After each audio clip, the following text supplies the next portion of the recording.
started, I welcome each one of you to the CEO Talk, the Startup Special Edition. This is an initiative by The Talk. CEO Talk is a platform that helps sharing ideas and insights to transform organizations and to create a better and transparent forum for meaningful business relationships and partnerships. My name is Anmol Garg. I'm the co-founder of a sales training company called Sales 5X, and I'm excited to be the moderator for today's session. This event is brought to you by Tata Telebusiness Services. It's the country's leading enabler of connectivity and communication solutions for businesses. With services ranging from connectivity, collaboration, cloud, security, IoT, and marketing solutions, Tata Telebusiness Services offers the largest portfolio of ICT services for businesses in India. The theme of today's discussion is Reset to Grow with the Tech Advantage. And I'm joined by a very able panel today. As I call out the names, let's give each other a big round of applause. I know this is a virtual session, but we still got to keep the energy going. I have with me Mr. Viren Mehta, Senior Director and Head of Transactions at JLL India. Hi, thank you. I have Mr. Himanshu Chawla, Director, CEO, and a Technology Evangelist, Iris Global Services. Ms. Gayatri Hela, Managing Director of Resera Life Sciences Private Limited. I can't hear the applause. Let's keep it going. Yeah. Thank you. Ms. Nisha Dhanuka, co-founder of Quinfin Consulting Private Limited. And Mr. Ramesh Kumar, co-founder and CEO of Graha Space. Thank you so much, ladies and gentlemen, for taking time out and joining with us today. I now invite Mr. Kshitish Vaidya, the General Manager, SME Direct Sales at Tata Telebusiness Services, to deliver the welcome address. Let's give him a round of applause. Thank you very much for that. Welcome all of you. And definitely it has been a turbulent year, and it's going to become one more year for us. And I hope it curtains down. But I know in this journey, I think so all of us have put a very brave face in terms of managing our own. And it will be very exciting to hear from you the reset story, which he was just talking about, and resetting for growth. And what has been your learnings in this period, and how can we, as Tata Teleservices, understand your needs better from these reset journey stories which you have created for yourself? And it will be mesmerizing for us to hear them very, very patiently. Kshitish, I'm so sorry to cut you short. There's some disturbance in the audio. We're not able to hear you very clearly. Okay. So why don't you continue with the program? I'll just reset my audio in the meantime. Is it okay? Sure. We will love to have you back in. I'll then rejoin you. Sure. But we did hear the welcome part. I think Kshitish was welcoming each one of you. Great. We will love to have you back, Kshitish. Let's dive into a roundtable. The format of this discussion is very simple. I have about 5 to 7 questions. Would love to get the opinion of the lovely panelists that we have today on each of these questions. I request the panelists to keep your answers short and crisp and maintain the time limit for each question. This will help us to hear out from everyone, and we can also wrap up the session on time. Great. With that, let's get started. My first question is, businesses are changing in the way they go about doing their business. How has your business responded to the new normal? I won't say it new anymore. In fact, it's the normal that's become part of our everyday lives. So how has your business adapted to this new normal? Probably I'll start off with you, Viren. So yeah, thank you, Anmol. And thank you for the little introduction. And I would also like to welcome participants and encourage participation. So real estate, basically I represent JLL, and just a one-line introduction. JLL is a Fortune 500 company, and we provide end-to-end solutions to investor, occupier, developer. As far as real estate goes, technology plays now a very vital role, and when it comes to buying a property, there was a time earlier, people used to go physically and do transactions and all. Now, but yes, because the process, how it works is the buyer, seller, broker, financial institutions, all are getting clubbed together. They are providing online solutions, and then the transactions timeline transparency, all these things are becoming quite vital role. So, the technology is very, very important when it comes to any business. Obviously, when it comes to real estate, we are also emphasizing very, very hard. We are providing solution to our, not only to the client, but also on back end, our employees are also, technologically completely, advanced, so when it comes to a transaction, we are trying to ensure that the transactions take place, from the negotiation to the deal gets completed. So everything is quite very important when it comes to technology. Yeah. Sure. So people are now buying houses online. I think now that's also become a norm. So it is, because physically traveling, it's quite difficult. But when it comes to holding particular asset, once you would like to go physically see the house, that was the trend before.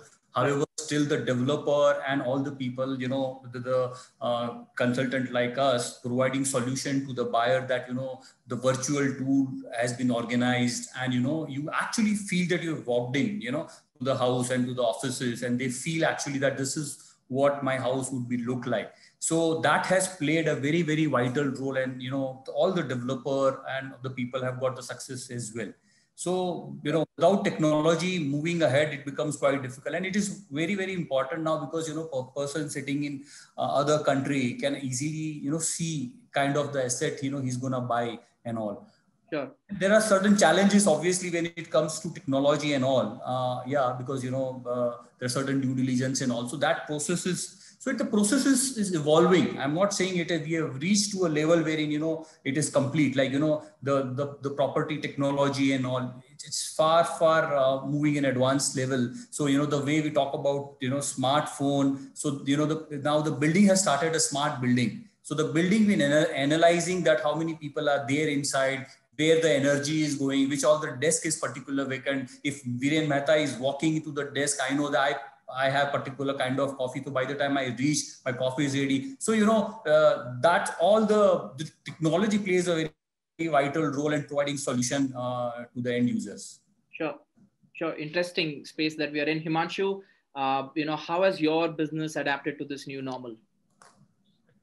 So I'll take a cue from where Viren left. Yeah. So see, I'll tell you, Viren talked about technology as an enabler. So what we are seeing is, so we are, if you look at our line of business, our line of business is basically around, we hover around, enabling the enablement. Okay. So if I may be allowed to use that word. Yeah. So basically what do? We are basically on the side of providing system integration, technology integration. And what has shifted, obviously we all know that times right now have been different. I hate to call it challenging or tough, whatever. Times have been different. And generally what we've seen is that, in these different times, especially, when the times are like this, and they are demanding, the best comes out of people, maybe per force or whatever, but it does. Yeah. And that's exactly, if you see what has happened, the digital transformation, which used to be like a buzzword for people, which was, people had plans to do it, 5 years down the line, they had 3 years plan, they had 4-year plans, 5-year plans, and so on and so forth. But by virtue of whatever has happened, all this stuff has kind of embarked on us too soon. Yeah. So basically what has happened is technology as an enabler has come, and people have kind of, organizations, startups, business, enterprises, governments, they have seen, look at Arogya Setu. Did anybody even think about Arogya Setu, that kind of magnitude happening in the country on the healthcare side? It came as a need, as a necessity. And hence, and lot many other things like Arogya Setu. So let me call it digital transformation. So digital transformation has come up well too fast. That's one of the key things that has happened. Technology as an enabler has become now an accepted norm, accepted reality. I think Viren talked about some of the things that we are doing. We work with a large real estate major called M3M in North. Yeah. So we have given them solutions, which is called a smart world. Now in smart world, they are doing virtual stuff, which is exactly what Viren mentioned. Yeah. So in a nutshell, people are moving, people are accepting technology as an enabler. So which in our business has helped us. Secondly, I think earlier it used to be like an expense, but today people don't treat technology as an expense. They treat technology as kind of a fulcrum on which they are building up. Yeah. So I think that's a big welcome change for us. Sure. So it's COVID that has brought about, this massive shift in moving online in the technology adoption. Gayatri, how has, your business adapted to this new normal? Hi all. Yeah, I come from life science industry. Basically, we research and manufacture products for pest and germ control. Courtesy COVID, our business has seen a growth. But the major challenge we faced was we are a conventional industry, right? Where we are more of a paper and a pen and a manufacturing unit, where we want to be with the people, we work with the people. So I think that particular temperament of us has changed. We were forced to move into more of a digital platform. Like Zoom was one of the major things we have been using for a long time now, for the last 1.5 years. So I think the change from the conventional system to the digital system was very difficult for us because we need people on the ground. So we had to adapt that hybrid model. And now, as Himanshu was saying, yes, we consider infrastructure as a investment rather than digital technical versus an investment, because earlier we all wanted a manufacturing unit, we all wanted some space, we wanted a lab. Now, the other major thing what we have seen is the collaborations between the competitors. See, each of us are trying to understand what our competitor is bringing onto the table. Can we collaborate with them instead of being a competitor to them? So actually we could form communities where we can work together. And even, and again, when I say courtesy COVID, I think people, if I look at our technology, people are moving from more chemical to natural because we deal with chemistry. So I think that is another advantage because of which we are able to work with the big giants of the industry, like an SC Johnson or someone who are also trying to move into the natural world. So earlier competing with them was very difficult, but now we are collaborating with them. I think in our system, I would see more of collaborations coming in, whether it is in terms of technology, whether it is in terms of infrastructure, or whether it is in terms of people. We also are sharing people amongst the different industries we work with together. Sure. So that's a major change I have seen in our industry, or with us in particular. I love that phrase, collaboration with competition. I think it's a very different shift. It's a paradigm shift in the way we do business. Ramesh, how has the new normal impacted you? Yeah, so ours is basically a hybrid model kind of thing. We have a hardware setup where we need to sit in the lab and work. We have to build our systems and subsystems, which have been heavily suspended because of the lockdown. Apart from that, the simulations and then our software work, those are things that are happening at home. Again, as Gayatri had already said, the collaboration is a keyword. We have been part of this Signal group. All our space tech startups are part of a Signal group. We also have a WhatsApp group. So we keep sharing with each other because everyone's work has come to a standstill. We are all like hardware majors. So we have to be in the lab or we have to be in the manufacturing setup in order to work it out. So we keep sharing, best practices. And one person comes and says, hey, we are using this collaborative tool called Meester Task for our task management. So we just adapted that. So yeah, as she already had said, so that collaboration has come into picture. And yes, our work has been delayed. So that's why earlier we wanted to complete it by December 2021, but I think we would be delayed by a quarter. So yeah, so that's from our end. Okay. You're into a space tech startup. That's what explains your background now. Now I get it. Nisha, outsource CFO services. I think this is the new normal is in favor of what you're doing. I think there is a lot of scope for that. Do you think you've seen a spike in your business? Absolutely. I think this is one industry that really saw a lot of growth post-COVID, as you said, that this is a new normal, and we don't struggle to say that, the business has been impacted because of COVID. So what we did now, initially the expectation of our clients would be that every week you send your person twice or thrice to collect all the information. You have to get the signature, you have to send the hard copy, get the signature. So after COVID, all those expectations, they don't want our employees to go and enter their office. One is, of course, most of the IT companies that we work are closed and shut. There are no employees out there. And even the traditional companies, they have realized that, this asking somebody to come and sit and get the documents is not the way forward. They have to move online. So our entire business model have changed into online.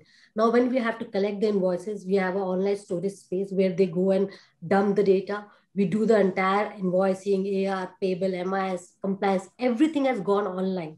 And this is one industry or one business that even if the company which are stand still or on hold, they still have to file their GST return. They have to still do their TDS.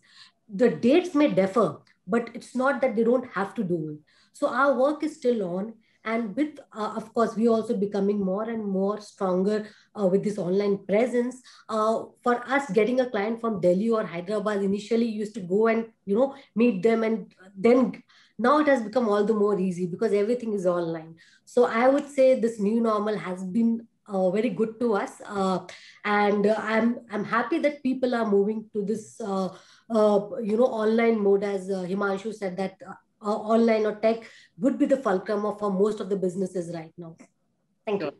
Good to know that your business is doing well. That smile says it all. Viren, coming to you, while this adoption has happened, this digital adoption has happened, what are the key challenges that you face? I'm sure the journey wouldn't have been smooth. There would have been a lot of resistance to start with. What are the biggest challenges you think enterprises have faced in adopting this digital normal? Ideally, I tell you, when it comes to anything adopting, particularly in our industry, the asset is basically a physical thing. Okay, people would like to buy things. When it comes to, it's not a financial model. If you look at the RBI data, our 90% wealth is into physical mode, and out of that, 85% people have parked their wealth into real estate. Now, real estate is basically thing people would like to go feel, people would like to feel that, So adopting that, it becomes quite difficult. First of all, that people, it's quite challenging and, difficult for that people to, convince that, okay, I'm seeing something virtually. Obviously, the developer and consultant, and they are providing that this is going to be the property and this is what the property you're going to buy and all, providing all the solution. But, there are certain challenges as well because, people would not feel comfortable. That's the reason if you see the sale has declined when, the market was completely locked down. Unlike there is an online, other things wherein you can buy things, you can, you get from, you click the button, you get something from Flipkart and, it gets delivered. But this is the thing people would like to always go touch and feel and, would like to experience out. So that's the reason these are the particular challenge because the asset itself is that. However, now the mindset of the people has changed because, people have started thinking that, yes, we would like to get into the model because, the adoption is taking big time. Challenges, when it comes to client side, challenges when it comes to employee side, challenging when it comes to financial institution side also. So everywhere there are certain challenges also, and that brings an opportunity also because somebody says, assuming if it is working from home, okay, when you are working from home, so, first of all, the people do not have a place wherein they can actually, work and, do a communication. And hence, if you see, I have seen a couple of people in our offices, and, in industry, people have to take a call from their car. And, when we actually ask them that, okay, why don't you turn your camera on, then we get to know that, they do not have place. And, that's the biggest challenge. And then, these are the, difficult time. And now it has been adopted by the developer also when they come up with the providing solution or residential. So, they provide 2 BHK plus, a study room and, kind of 2.5 BHK. So all this, On top of this, when you operate work from home, okay, you are sharing your data to the employees, right? So there is a confidentiality. It's on a stake whether how comfortable you as a company would like to share across. And I have seen one of my client, IT people, I've been working with them. They said, the productivity is not, coming to the level or so. And the infrastructure, definitely, there are people who live in metro and, quite comfortable they can actually deliver it. But 70-75% people, they absolutely finding it difficult when it comes to giving the productivity as well. So, the infrastructure, confidentiality of the database and, seamless productivity also. So these are really, really a tough time when it comes to, technology and, doing things at home, typically when it comes to real estate. However, there are other industries probably are getting great success as well. So when it comes to real estate, there are challenges. Sure. I think earlier they used to sell 2 BHK plus utility room. Now it should be 2 BHK plus Zoom room. That's the need of the hour. Right? So it's a very, very difficult time because the mindset of the people has to completely change. Right. Himanshu, I know you don't like the word challenges, but I'm sure it wouldn't be very easy for people to adapt in terms of, all the technology challenges, so to speak. What do you think enterprises have faced? Since you work with a lot of clients at an enterprise level, what do you think are the biggest challenges they have faced? So I think most has been said around that, and I think I like to resonate what, Nisha mentioned earlier, Dr. Gayatri mentioned, even Ramesh, Viren, I think most of us are saying the same thing, that, see, I'm a very firm and a, positive believer of something called human resilience. Yeah. Human beings are extremely resilient people. Extremely, extremely resilient. So, like you see, you have one big story coming up today in the media and you forget the previous one. Yeah. So that resilience is there. Yeah. So having said that, I am sure, as we go along, things that we are today finding difficult will be forgotten. Yeah. But having said that, yeah, you're right, Anmol, when you said that, what are the issues? So change management is one of the biggest things that organizations, individuals, mid-market, SMBs, most of the formats of the businesses are facing that as a challenge. So today, and let me give you a little brief example here. Okay, what happens is that like you said, Zoom room, like you said, so while there are people at the age of 70s and 60s and 50s and 40s, they're all trying to learn these new skills. Yeah, but the bigger issue is, how do they unlearn what they know already? How do they do that? That is a big issue. Yeah. So because, like I think Dr. Gayatri said, their organization or their industry is more of a paper and pen industry. Yeah. Whereas the technology industry never, I know of people, I know of youngsters who don't even know, who says, oh, if I have to write by pen, then I have a big challenge. I can't do that. I don't even, and I know, my own kids, they came back and said, we need to drop Hindi. I said, why do you want to drop Hindi? It's our mother tongue. Yeah. They said, no, wo jo upar line dalna padta hai, that's a big issue. So what is happening is, so the key thing that I would tell you here, one key thing, if I have to put my finger on, is, this change, the management of this change. I work with organizations like, the Maharatnas and the Navaratnas, let me not name anybody, but I also work with mid-market customers. I also work with organizations which are into, which are unicorns. Yeah. But then the change management continues to remain a challenge. Given where we are currently, the change has actually, it has been, we are facing that change on a daily basis. Every day morning you wake up and there is something new that is there on the table and you have to learn to deal with it. Yeah. So how do you manage that change? Whether you are a large setup, which is scattered. I used to work for Microsoft. Microsoft, our Mecca used to be Redmond. So every mandate, everything used to come from Redmond. Yeah. So we had to kind of align and quickly understand and do all that stuff, right? But there are also some smaller owner-driven businesses where, again, the owner himself is sitting in that place and driving the whole thing. But change continues to pose problems And I think, I won't call it a problem, but I think it kind of keeps on throwing newer challenges on a daily basis. So change management is one of the key things to me. That's been on the anvil, yeah. And people will have to learn to deal with it very, very quickly. Right. To me, that's the one big thing, yeah. Very interesting phrase, change management. I think that's the need of the hour, and it reminded me of the quote: "A literate is not anymore a person who can read and write. It's the person who can learn and unlearn." I think the definition of being a literate has changed considerably. Okay. One quick question to all the panelists. Raise your left hand if you think we will go back to a full office setup once the pandemic is over. Raise your right hand if you think we are going to work from home forever. Or give me a namaste if you think it's going to be a hybrid model. Left hand office, right hand work from home. Namaste if it's a hybrid model. Okay. So everyone's chosen the hybrid model. No. Ramesh was work from home. Work from office? Yeah, work from office. Okay, I'll come to you, Ramesh. You think that productivity takes a hit, and it is that post this pandemic, we're all going to go back to offices? Is that what you're suggesting? Yeah, so as I already told you, right, our vertical is such that we have to be in a lab setup. We need our testing equipment. We need our PCBs. We need to solder. We need to do a lot of things which can only be done in a lab setup. It cannot be done in a home-based setup, except for the software aspects to it. But yeah, so we are waiting to go back to office. Right now, we are based out of an incubation support center where we have all the facilities. So yeah, we would like to go there and then start working ASAP.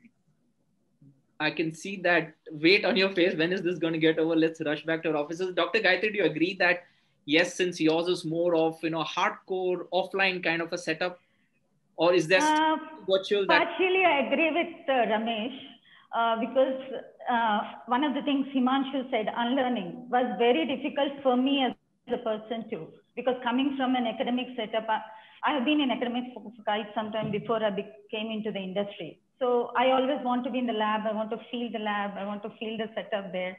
So actually changing my own mindset was a challenge for me.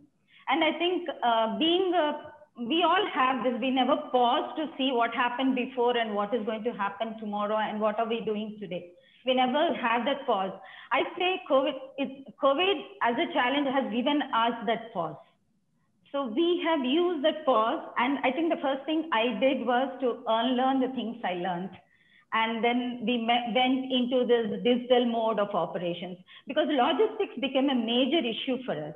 We have mostly exports, and global clients were literally, they wanted the material because we make sanitizers, we make this disinfectant spray. So we had a market to cater to. And so it became very difficult, and to handle, not from digitally with the suppliers or with our vendors was very difficult because we always talk to them, across the table. So, but adapting to that definitely became a problem. Unlearning was an issue for myself. So I know what my team went through, and me supporting my team was a big task. But this particular challenge gave us a very big leap in our company because we had to now, instead of having a globalized or localized logistics, we had to have, I would say, country-specific logistics. So then we started realizing, how do we do it? So then we found opportunities of Startup Netherlands, and then a joint partnership in US and also in UK. And now we are exploring Startup Canada. So we have set up our own facility in Netherlands, US and UK. So we have our operations going on there, and everything. I'm in front of the Zoom whole day. I would say almost 18 hours I'm in front of the Zoom because of the different time zones. But this helped us to expand very fast, which I would not have thought of for the next 2 years.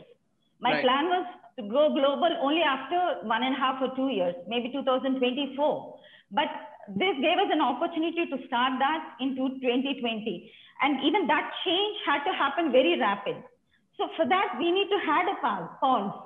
So we had to take a pause. We had to understand what we need to do. And I would say, yeah, that was a big learning curve for me. And I'm very happy that I went through it. Not that I'm happy going through COVID, but I'm happy to have that learning curve because I'm sure it's going to help. And when it comes to what Ramesh said, I would still prefer a hybrid model because we have cut costs in the infrastructure. Earlier, I wanted a 5,000 square manufacturing unit or bigger than that. We wanted to have a beautiful office, beautiful lab. I don't see the necessity now. We are already tied up with the contract manufacturing unit. We are tied up with the testing laboratories where they can do the testing. So I don't have to invest on any of them now. So the exponential organization structure where you don't touch the core team, but you just develop around the peripherals has really helped us in cutting the cost. So I think I would prefer that system going forward as well. Absolutely. Great. Nisha, I think you plan to stay virtual for a long time to come, because that's typically your model as well. So virtual setup or a hybrid. Yeah. Sorry. Go ahead. Sorry. So please go ahead. Please go ahead. That's pretty much my question. Yeah. So Anmol, we would, I definitely see at least for 3 to 4 years, we completely following the hybrid model. We are not going all employees to office or not completely off online. This particular experience, or the life-changing situation right now, we realized that there was a lot of potential that as I'm into finance, accounts and finance outsourcing, we always thought that work from home will not work for us. We want people or employees to come and work in office. But during this COVID, we realized that absolutely possible. Clients have also become realistic that, that's the way forward. And there were a lot of untapped potential, especially in, women who took break because of, various reasons, chartered accountants, CA interns, MComs, who are our employees who work with our clients. We realize there's a lot of potential now we can tap, irrespective of the location. So that which also comes with a cost benefit to us, because they don't expect the kind of salary our full-time employees expect. At the same time, they also earn revenue and they become productive. So on the supply side, I really got benefited. But the other challenge that I face from the client side is that now most of the businesses got impacted badly by this COVID. And we are managing their money, we are managing their finances. So for us to get everything on technology, that comes at a cost. And we deal with confidential information. We have to always work on a secured cloud to say. Client says, where do I pay money? You know my finances, you know my condition. If you hike the price, I can't match your price, right? So for us, it was always a catch-22 situation that, we need money to go to that next level. But then the client are not in the position to pay, and we work with them like partners. We know what is their condition. So there was, of course, an opportunity from supply side of it. We started seeing, good resource at reasonable price. But from the client side, of course, there was no increase. So somehow we managed that equilibrium. But we also got a very, very big, a breakthrough that, now we can go pan-India, irrespective of the location, to get the right resource. Right. Earlier, the world was flat. I believe now it's flatter. Absolutely. Absolutely. And smaller. Yes. I think it's not survival of the fittest. It's the survival of the fastest. As Himanshu was saying, how fast can we adapt? How fast we can, that's the new Darwinian model. Viren, coming to you very specifically, what kind of technology adoption you've done to ensure continuity of business? So we have our, for employee, we have a separate technology tool wherein we cater our employees to see when it comes to acquiring a client, then serving a client, managing client for a life. One you do physically, second is you'll have to keep things in the records. Largely when you go out, there's a bulk of the clientele base you are targeting. Okay, so we have our own methodology. I'll tell you, because we have a few software called Microsoft Link, wherein we cater all the inventory. For us, inventory means like residential, commercial, all the asset, okay, that we cater into. Then if there is a particular demand comes in, okay, like assuming a person sitting in Ahmedabad, he is looking for a property in a Bangalore, say, I need this particular area, location, and he fits the criteria. The system automatically throws and, in a particular manner, whatever the client is looking for, that, okay, I need a 3 BHK, this location, this is the size, this is my pricing, and all the criteria. So, that he doesn't have to go talk to 10 people also. The moment he fits the criteria, he'll get 10, 15, 20 options immediately. So all these things are playing very, very important role, because you are serving client from one place, and that is the key the tool for client also and to the people also. So obviously, you will have to tap with the different technology, and you have to upgrade the technology also. And at times, yes, we will have to ask our a client also to provide certain detail in a particular format, so then we can provide the uniformity. So all these things are very, very important. We always ask, and we as a JLL we believe in technology. In fact, we not only we manufacturing the different things, but we also acquire companies who are very tech savvy also. So we have a separate fund called Spark, wherein we are, it's a global venture fund, wherein we do our in-house also, plus any in technology company wherein we invest also, and get that things done. So it is very, very important when when it comes to technology, and it is an ongoing process.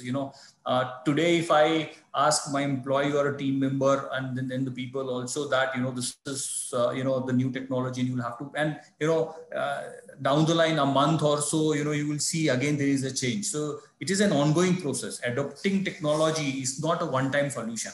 It is an ongoing process, and that gives a result. But yeah, that gives a quite more flexible, because while sitting on the home, you can through mobile you can check, and what all things available, what things you would like to buy, sell.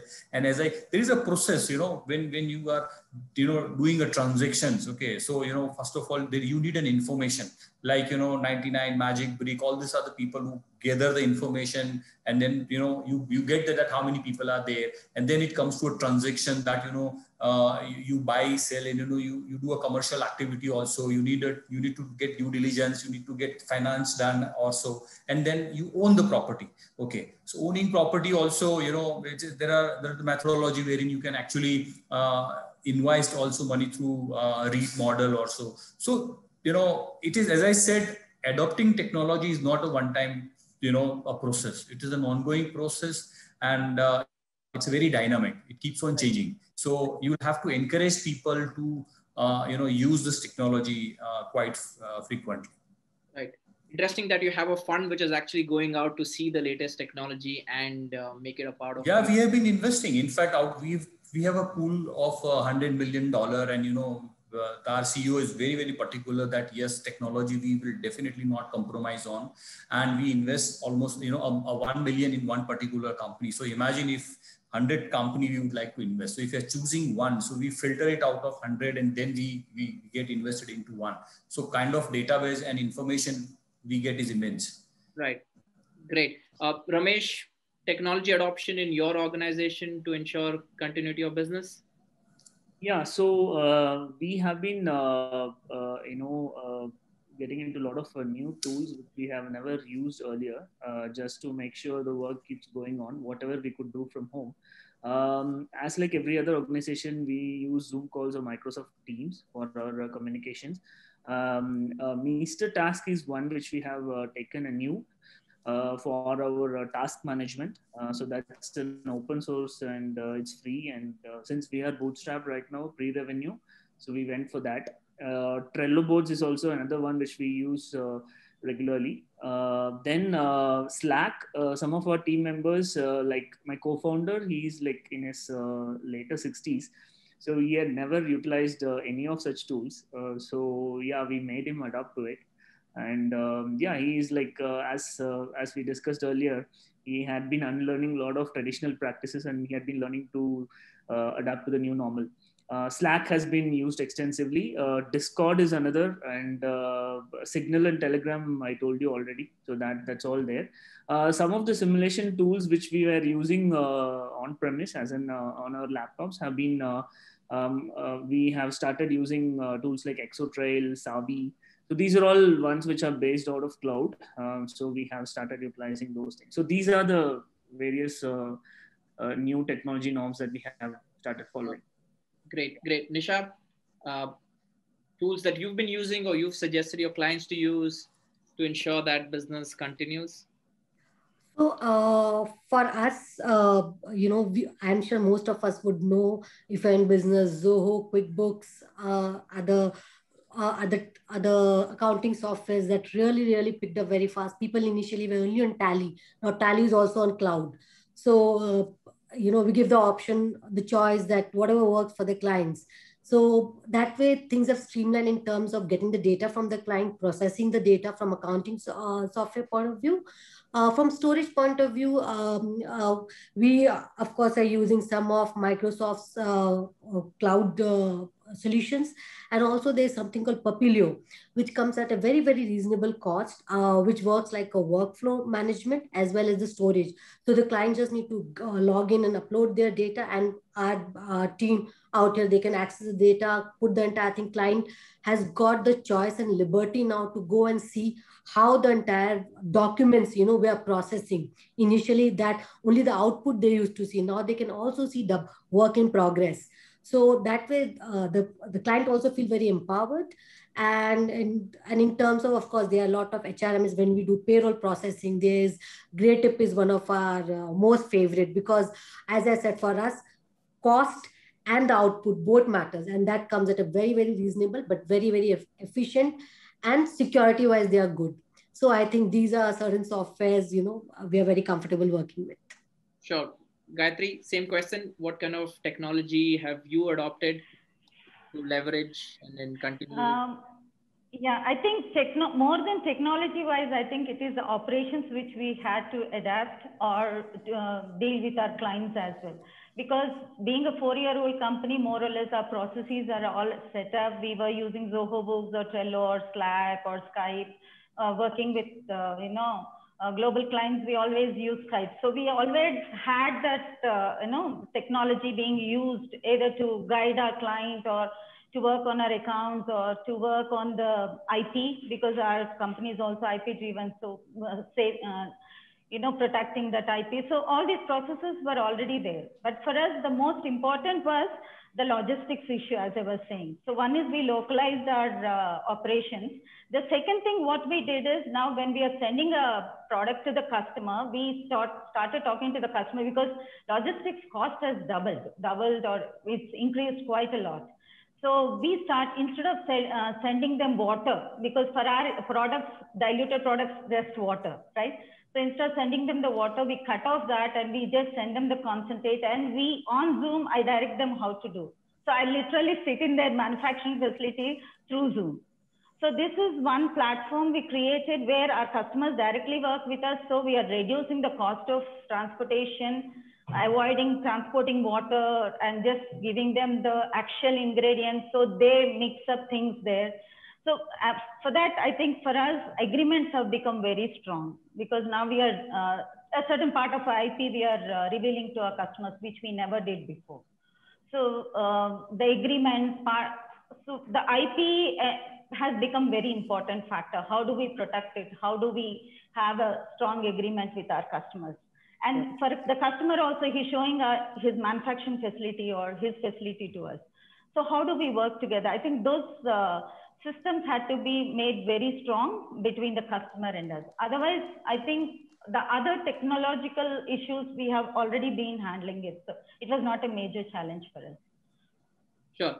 Himanshu, for someone who's listening to this, who wants to, get into this whole technology bandwagon, but doesn't know how to get started with, and since you consult a lot of organizations, how can someone, leverage technology or get started with it? So Anmol, thanks for, summing up the whole thing and asking me that particular question and not asking me the other one. Yeah. So really appreciate that. Yeah. Because I was in my own mind thinking that what am I going to say if you ask me that what have I changed, from a technology standpoint. Yeah. So Anmol, if you see, you would have heard most of the people talk about one area, which is collaboration. Yeah. So people, we use different names for that. We use Microsoft Teams. We used Tally on cloud. We used, Zoom. We said Skype. We said some of the other ones, So in a nutshell, behind all this stuff there is one thing which was common, which was the collaboration. And today that's the need of the hour. You know why? Because we are all working, sitting, staying out of, disparate areas. I mean, we're all working. Earlier, we used to be a 100-man organization. 50, 60 people used to come to office and they were all under one roof. All meetings were called at a drop of a hat. Okay, people getting together, working together. If there's a problem, it gets sorted there and then, and so on and so forth. But right now we have to be that much more disciplined. We have to be that much more organized. Yeah. So collaboration being at the base of everything. There is one thing that I'd like to bring about in the forefront for everybody to mull on, yeah? to look at. So basically, think about it, friends. What about security? Yeah. So security of the information, access control. What are you giving access to people on? What are you holding on? Is the access that is given, is that being used judiciously? Is that being used properly? To me, I think the one big shift that we have done in our organization, and which I propose to our clients and our customers whom we work with, like large enterprises to mid-market customers, to SMBs, to individuals, to anybody, to FTUs, we tell them only one thing: securing the infrastructure. You would have heard, 2 days back, you would have heard one of the biggest news: 10 years data of Air India. Oh my God, got compromised. MasterCard data got compromised. Today, our government is fighting with Instagram and Facebook and so many others. For what? They are saying, okay, you can't let the data flow, right? So securing that collaborative working and that data is one key thing that we should all be mindful of. And I go back and tell my customers today, we've heard so many ransomware stories. We've heard so many stories around, whatever has been happening in the world. And, look at it. With digital transformation that has come, also has come a lot of risk. Yeah. How do you manage that risk? How do you mitigate that risk is one of the key things that I am suggesting to my customers wherever we go and do a solution story or a consulting story. That's one of the key things that I put forth. Back to you, Anmol. Himanshu, I think you read my script, because my next question was about cybersecurity. Recently the hack at Domino's happened, right? So in fact, all my data is out there. People now even know what kind of pizzas I'm eating. So it's very scary. Do you think, I think again, a quick poll, raise your hand if you think Indian enterprises are actually prepared to deal with the cybersecurity risk? Okay, no hands go up. But do you think now it's changed a bit? Now we're not looking at it as a spend, but we're looking at it as an investment in terms of security solutions? Raise your hand if you think so. Yeah. Great. But Viren, coming to you very quickly, I'll take a quick bite from everyone. Do you think we are prepared as an organization to handle this security challenge? So, not fully. It is, actually the authority, government, and all people have to, get into a stringent norms. Then probably, yes, as a country, probably we ensure that the data remains in our particular country. And hence probably we are seeing the data center, there's a huge coming up across the cities. So that probably, if there is an, alteration and, the stringent rule can be implemented, that then probably, yes, the security and the individual's data should not be shared, and, all precautionary measures to be done, then probably, yes. Otherwise, I'm still seeing, because it's a new area wherein government, they themselves also have to learn many things. Sure. Himanshu, you've got something to add? Yeah. So, Viren, I think you hit the nail right on the head. Yeah. But having said that, the data sovereignty issue, like Viren said, data needs to remain in our country. To me, Viren, I think it's a big subject. And at some point in time, whenever everybody is ready, we should have a conversation around that. Today, friends, tell me, why do we go and keep our valuables in a locker? No brainer, right? Because we know that banks and the lockers can keep that stuff more safely than we can in our own homes. Similarly, friends, data. can be best kept with companies who run data centers. You and me can't hold that data very well.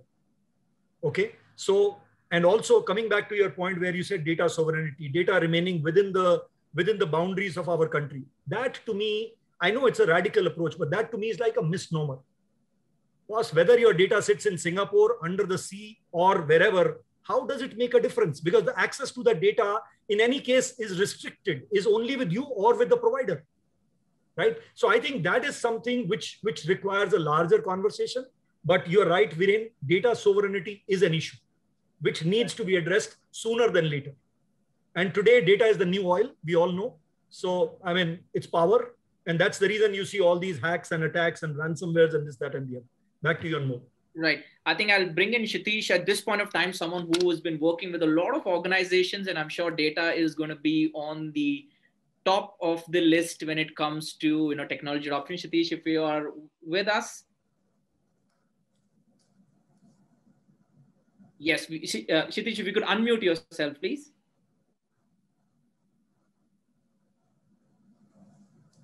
Kshitish, if you can unmute yourself, let me. Yes. Okay, but we still can't hear you. Kshitish, I think it has something to do with the earphones. If you can just plug that off, I guess. Nope.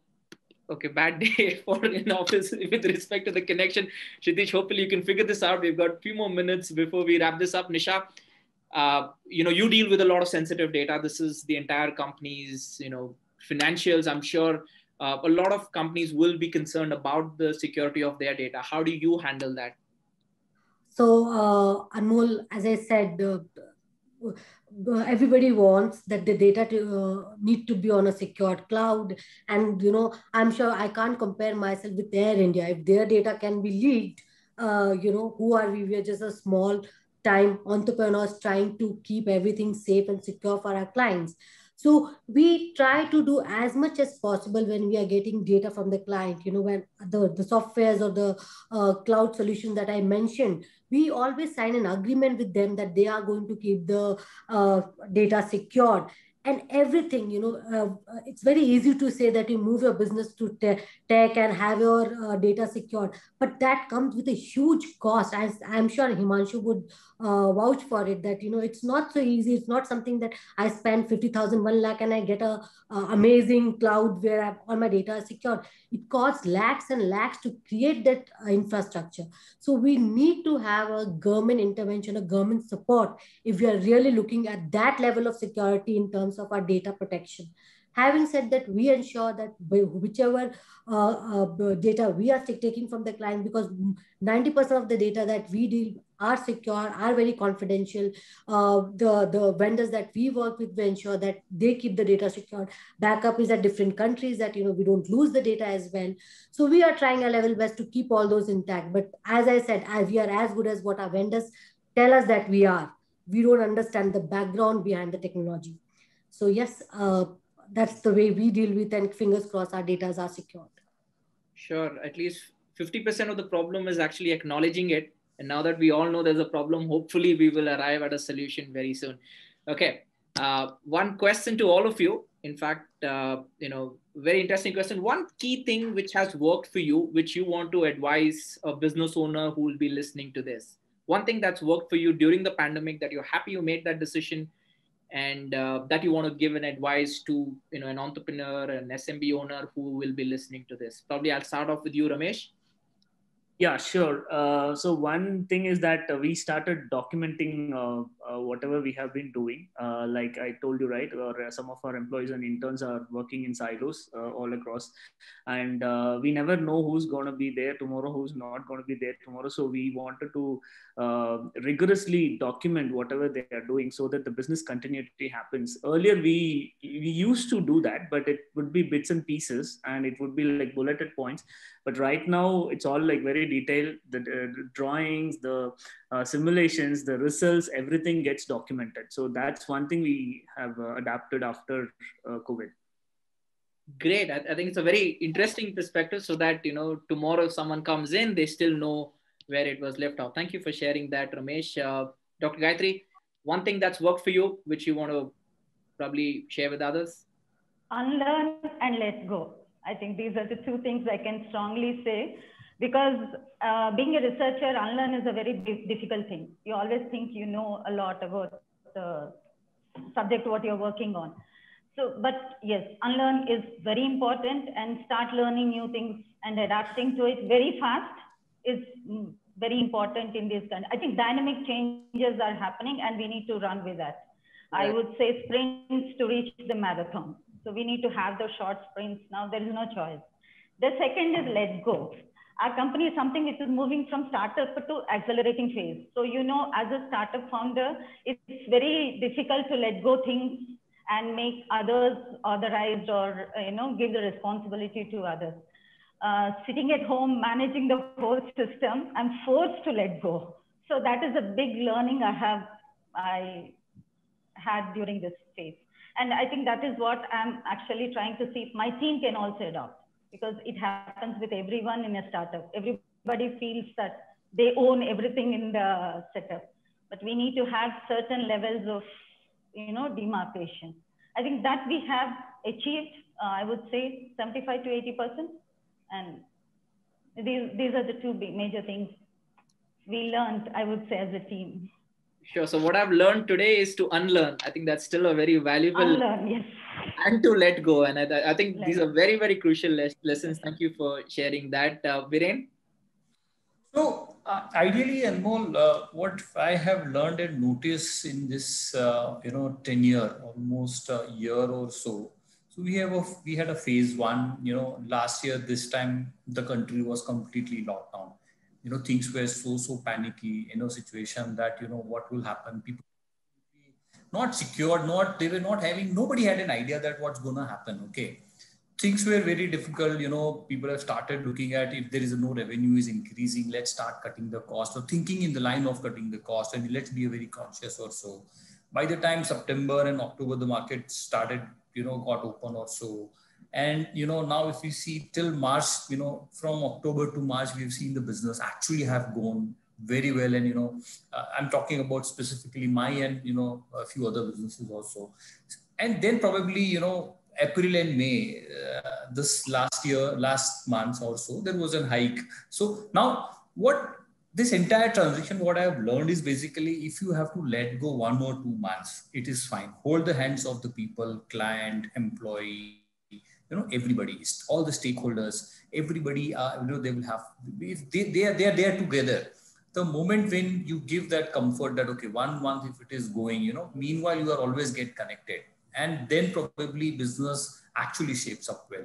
It's just question of 1 month. During this 1 month, you can develop your internal skill. Obviously, your immune system, definitely one has to look at during this time also. Otherwise, but, learn also, develop relationship, because virtually you are get connected with so many people. I got an opportunity that kind of things I have got to read, learn, and, that is immense. So I think, this is the time probably, we got to learn so many things. And I developed great relationship as well, because, now the world has become virtually. For meeting a client who are Bombay, Bangalore, or, overseas also, at times generally, in our industry, generally people prefer to have a personal meeting. But this has forcefully made it a point that, okay, personal meetings any which way is not going to happen. So, I get to attend, a couple of personal session of Deepak Parekh and, so many eminent speaker and, the people are also. So that's a great learning. And, I could create, great bonding also within our team. Great. So that has went well, very well. So business is not just always about business. It's not always about short-term, whatever your top line. It's about relationships as well. Relationship build a businesses. So that's, business is a byproduct. Ultimately, who deal, you is a person. If you have that relationship, business will follow automatically. Great. Nisha? Okay, so Anmol, for me, not the advice, I think what is my experience and how I deal with the things is that as an entrepreneur, I don't think in last 10 years, I ever had a week or a month where I said there were no challenges. Today we have a COVID bigger challenge. that time we had a smaller challenge. So I have realized that if there are some challenges, some obstacles, there's definitely an opportunity. Just look for that. You have to be positively oriented. Otherwise, you can't sustain as a entrepreneur at least. So for me, when we got hit, of course, 1 or 2 months, as we have to take a pause and see how we can sail through it. And I realized two things, which, one is I can get extremely good resources who are sitting at home, ready to work at a very, very efficient cost. I bring that cost advantage to my company, and there's no compromise. I still work with the same deadlines. And second, I don't have to go and meet and get client for Delhi by traveling to Delhi or to Ahmedabad or to Hyderabad. Now people know that we are good, we are efficient, we can manage things well. I'm getting client without even meeting the client even once.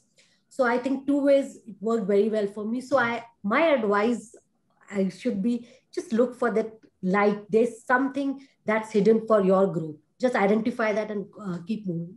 Thank you. Great. There's always a silver lining, but what lens are you wearing? I think that's more important to figure that out. Great. Himanshu.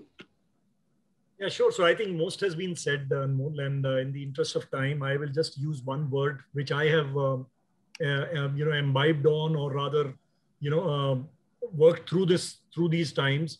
That is communication. Yeah.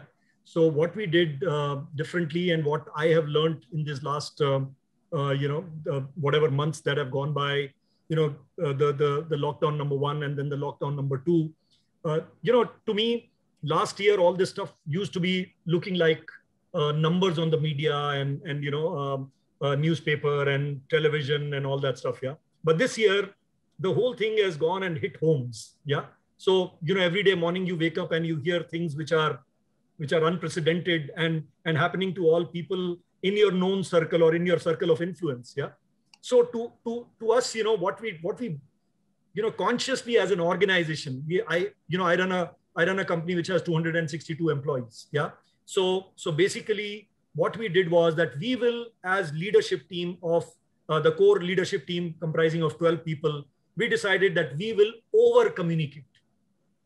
Not communicate, but we will over communicate. We will always be in front of our teams. We will always be talking to them, whether it is their family issues, whether their internal issues, whether it is their personal things, whether it is psychologically anything bothering them. And last was the business piece. Yeah. But we will over communicate. That's a commitment that we made to ourselves. And I am seeing a marked difference in what we used to be even prior to the lockdown than what we are today.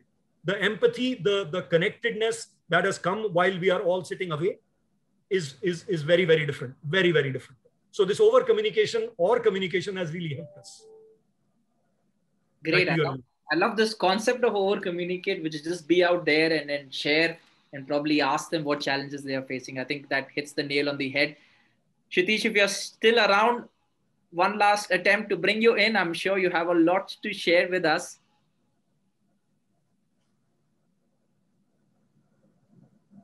Okay, this was my chance to over communicate just to make sure to still see if he's around. Great. One last question before I wrap this up. Would love to know what do you watch or you read to get your business updates? That's the first question. Second is, who is that one person who is your role model or an influencer? So 2 parts to it. What do you read, watch to get business updates? Number 2, who is that one person who is your role model or from whom you get deeply influenced by it? So I'll start off with you, Nisha. Okay. I think from a reading perspective, I think WhatsApp University is flooding me with motivational quotes, update about COVID and what's happening in industry. So I think we are good there. And like recently I've got into this clubhouse. So there also we get a lot of gyan and you just enter a room whenever you are free.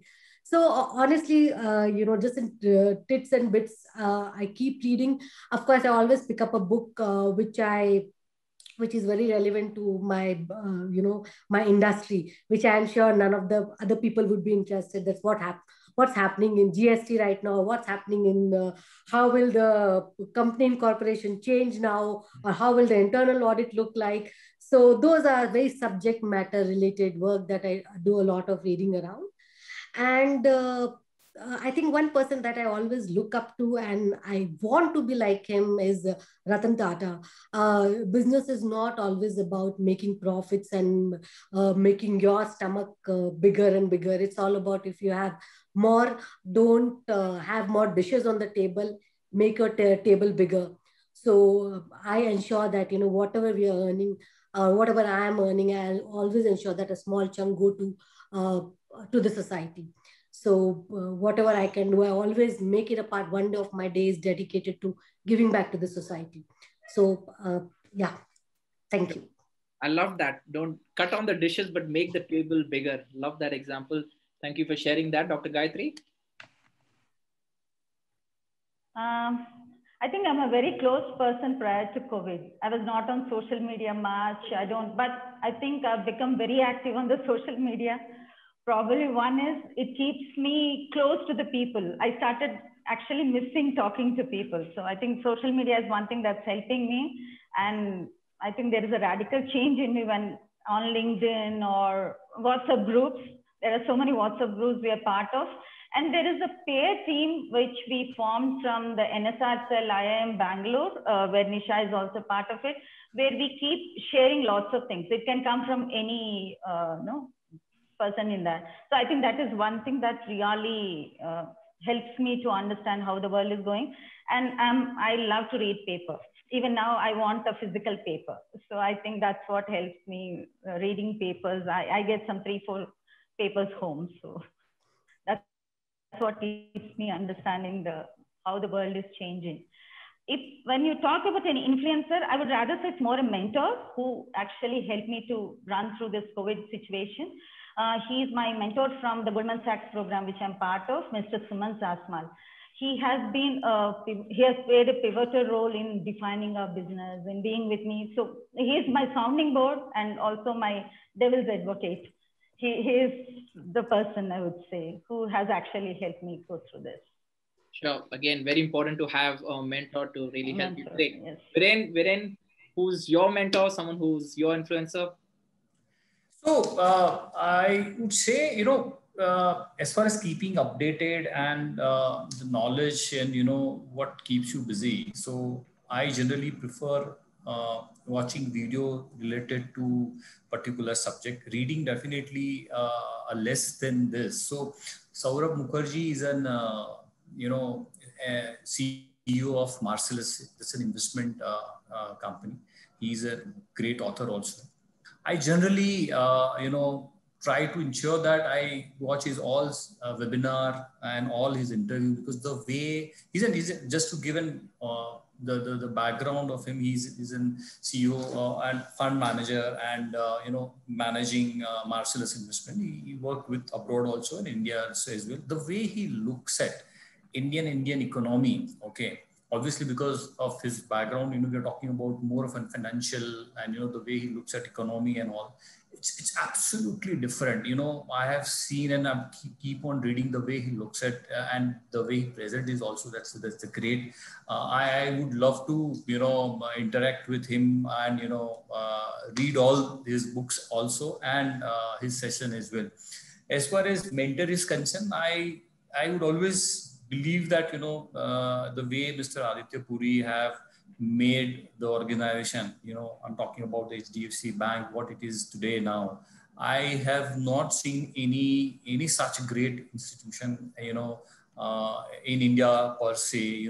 The way he has put in his hard work. He is the one who started in the only CEO till last, what it is now. Though he's retired now, but yeah, if I have to look at one as an idol, that's probably Mr. Puri. Sure. Great. Ramesh? Yeah, so we regularly, go through space news, which gives a good overview of all that's happening in the space tech sector across the globe. I also go through Geospatial World, which is like latest information resource for all the Earth observation and geospatial intelligence related things. And we are also part of some online forums like Reddit and Stack Exchange, where we do technical knowledge sharing, and a lot of best practices gets shared. If you look at the inspiration, Steve Jobs have been a great inspiration for me always, be it his presentation skills, his product design skills, and then his futuristic vision. So I look up to him and try to replicate his style in a lot of things. Yeah. Absolutely. Himanshu. Very tough one, Anmol. This is a really tough one. Yeah. So two things I'd like to call upon here. One is, I'm the father of two millennial kids, and they've got me to a stage where I also suffer from ADHD now. ADHD stands for Attention Deficit Hyperactivity Disorder. So I can't, I wish I could have shown you my bookshelf and all. I used to read a lot of books, but now from books, I went to something called abstract.com, which used to give a book of 250 page book in 4 pages. And from there, I went to, places like Daily Hunt, owned by one of my very close friends, Umang Bedi. Yeah, similarly, In Shorts. So my content comes from, In Shorts, Daily Hunt, and stuff like that. I'm also a big admirer of the way WION has come up. So these are my sources of information. Obviously, can't really miss out on CNBC TV 18. But then I think Nisha also pointed out, and she used a very, very good word there called WhatsUp University. Yeah. So that university is giving me a lot of learning too. Though there is a lot of cadence that has to be applied there. A lot of stuff has to be shunned, has to be kept away. So that is one of the things that I'd like to talk about from, in terms of getting my share of information from. Now, going back to the second part of the question, Anmol, that you asked, I've been very, very lucky. In my last 29 years, I've worked with leaders like Rajan Anandan. I've worked with Karan Bajwa. I've worked with Bhaskar Pramanik. I've worked with Neelam. I've worked with so many of them, so many big IT leaders. And these are people who are today holding the industry, holding the entire ecosystem, at various levels. So for me to go and, put my finger on and say, okay, this person is my mentor, because there are so many complementary skills that you get to learn from each of these individuals. Yeah. And even my peers, and even my girls, even my kids now, so for me, I'm sorry, but I can't put my finger on and say this or that person is my mentor, coach, or guide. Yeah, I do draw my strength from various people. Steve Jobs is one of them. Had I said Bill Gates a few weeks back, people would have probably given me a pat on my back, but now no more. So I don't want to say that I'm drawing my inspiration from Mr. Gates right now, because right now it's a taboo word. Yeah, I'm sure it'll also settle down somewhere soon. But having said that, friends, I think I've had a lot of learning. I've been very lucky to work with some very, very seasoned, thoroughbred professionals. Even today, I can tell you, I have drawn a lot of learning from what Nisha said, Viren said, Dr. Gayatri said, Ramesh said. I've drawn a lot of learning. And Anmol, I'm not going to forget you, because I've picked up a few points from you as well, which I noted down. Yeah. So thank you very much. That's me, friends. That's me. Thank you so much, Himanshu. So nice of you to say that. That's it. That's a wrap. Thank you, each one of you. A big round of applause to all the panelists. Give ourselves a round of applause. I think I have a text message from Kshitish. That's what he's trying to say on chat. I'm going to read it out for all of you. Fantastic learnings from all of you. Wishing you all the success and fascinating journey for the year to come. Thank you all for your valuable insights and experiences. We would love to hear that from Kshitish personally, but I'm sure he is with us. He's been listening to all of us. Great. Again, thank you again for taking your time out and joining us.